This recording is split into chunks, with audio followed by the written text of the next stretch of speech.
I slept with Kunle Ortega. Spill. Tell us every single thing. Hey, come on. I'm gonna have the baby, guys.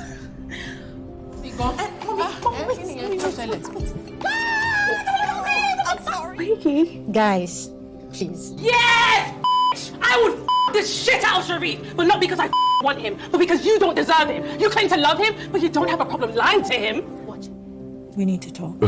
I know I'm not the only one that dreads hearing that line. We need to talk. Because it's more like they need to talk and you just sit there and listen. Anywho, before I tell you about this breakfast, we need to go back to the genesis. This is Temilola Coker. Here she is sitting at the airport, reflecting on how life has been since turning 30. The past 8 years have been a roller coaster, both for her and her 3 friends. First, there's Nkem, who had experienced heartbreak and decided that she was done with men. As a result, she began focusing on her career.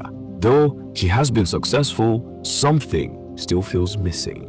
Next is Aisha, who has been dealing with an unfaithful husband while raising a child on her own. Then there's Ama, who nearly gave up on love due to the trauma of dating Lagos men. Yet, she has continued to search for love and purpose.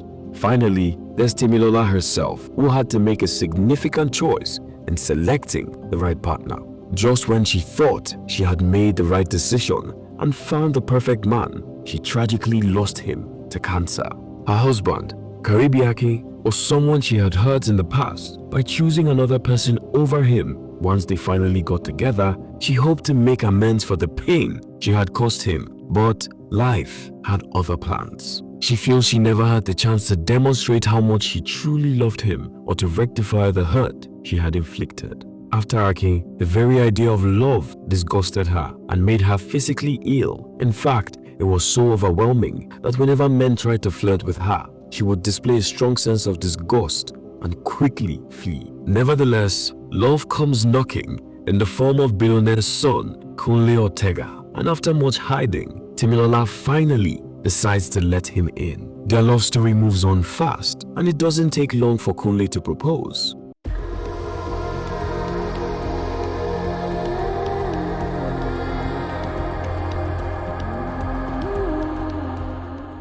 Things are finally taking a turn for the better until one day, Temilola bumps into her ex and his fiancé at a furniture store.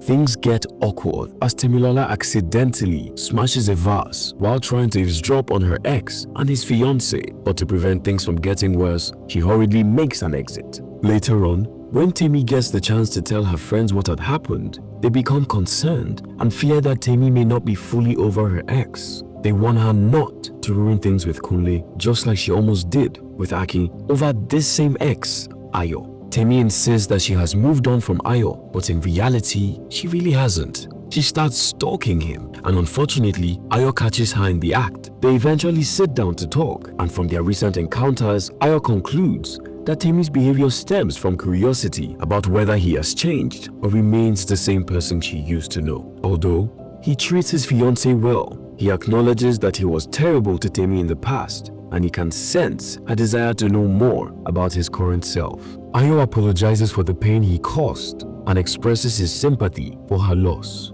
But Temi reminds him that he showed up at Akin's funeral, claiming he wanted to pay his respects. But instead, he started talking about how even Akin knew that she was meant to be with him. In response, Ayo claims he is a changed man now and that his previous actions were immature. In hindsight, Temi instantly regrets the decision to meet with her ex and decides to leave. As time passes, Ayo and Temi develop a questionable fondness for each other. They find themselves talking on the phone for hours. Look, for 2 exes who are now in separate relationships, this attachment raises concerns, well, at least to me. And of course, things start to get dramatic. One day, Ayo shows up at the bridal shop, claiming he wants to call off his engagement because he still has feelings for Temi. Things get tense, and the only option left for Temi is to escape once again. She rushes out of the bridal shop, almost naked, but she underestimated Ayo's persistence, and eventually she slept with him. Unintentionally, this led her to call off her wedding to Kunle upon his return from his travels, as she and Ayo had become convinced that they were soulmates. Meanwhile, the other friends are not lacking in drama either. Ama,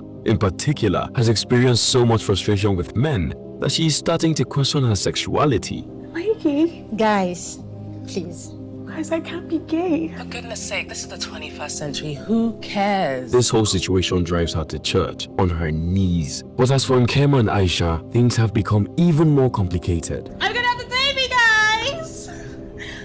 Nkem is desperate to have a baby and is willing to explore any available options. In contrast, Aisha, who already finds one child challenging, has decided that she does not want any more kids. Although her husband is eager to have additional children, Aisha has had her tubes tied and she pleads with her friend Nkem not to tell her husband or anyone else. The emotional moment strengthens the bond between the two friends. When the friends finally reunite, a lot of chaos ensues. First, Nkem and Aisha have a heated confrontation because Aisha has been tirelessly trying to prevent Nkem from adopting a child. Aisha believes that Nkem isn't ready for the responsibilities and commitments that come with motherhood. She thinks Nkem has been all over the place, from searching for a donor to considering surrogacy and now opting for adoption. Nkem, feeling enraged, retaliates by revealing that Aisha had her tubes tied without informing her husband.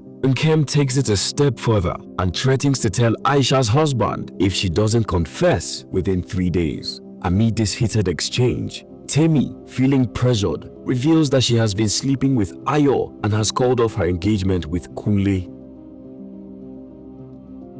After the tension, the friends go their separate ways, leaving only Ama to process the encounter. But by her side is Chef Alice, who comforts her through it. There's no denying that Ama and Alice have had a connection, but Ama has been in denial about it for too long to confront the truth. One night, during dinner, Ama finds herself face to face with Alice, who clearly has feelings for her. Frightened and overwhelmed by the unknown, Ama panics when Alice leans in to kiss her, stopping her midway. The atmosphere between them becomes awkward and Alice ultimately walks away. Meanwhile, after Nkem's visit with her husband, Aisha faces the risk of losing both her marriage and her child. Aisha, Ama, and Temi are facing challenges in their relationships, and instead of letting these issues break them apart, they have chosen to fight for what they care about. Aisha is determined to fight for her marriage and support her friend Nkem. Ama wants to keep fighting until she can figure things out. While, after discovering that Ayo's ex is pregnant with his child, Temi has decided to return to Kunle and fight for their relationship.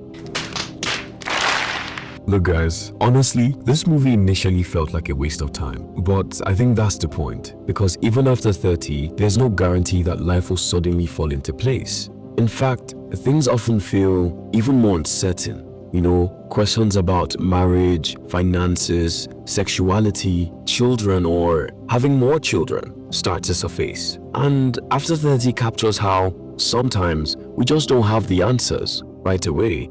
I've kept this rundown pretty straightforward to avoid spoiling too much. But if you'd like deeper context on the characters, you might want to check out the prequel, Before 30. Let us know if you plan to watch this movie and feel free to share your thoughts in the comments. That's a wrap from us here at What Are Your Recap, and we'll see you in the next video.